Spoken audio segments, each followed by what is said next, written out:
Jinky Pacquiao, muling kinumpronte si Mommy Jonisha dahil sa isyu ng hiwalayan.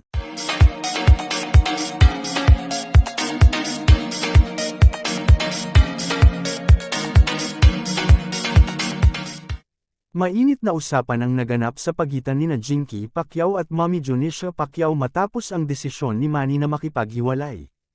Ayon sa ulat, muling kinumpronte ni Jinky si Mommy D, na umano'y may kinalaman sa desisyong ito ni Manny. Sinabi umano ni Jinky na hindi dapat nakikialam si Mommy D sa kanilang buhay mag-asawa. Sagot naman ni Mommy D, ginagawa niya ito para sa kapakanan ng kanyang anak. Nauwi sa mainitang argumento ang kanilang pag-uusap, na sinubukan pang ayusin ng mga malalapit sa pamilya. Tumanggi si Jinky na magbigay ng karagdagang pahayag matapos ang insidente. Samantala, nanatiling tahimik si Manny sa usaping ito.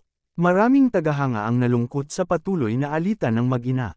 Umaasa ang publiko na magkakaroon ng kapayapaan sa pamilya Pacquiao sa kabila ng sigalot. Patuloy ang pagsubaybay ng media sa bawat kaganapan sa buhay ng mag-asawa. And this are chika for today mga ka-showbiz, sana nag-enjoy kayo. Don't forget to like, share, subscribe and click the notification bell for more updates.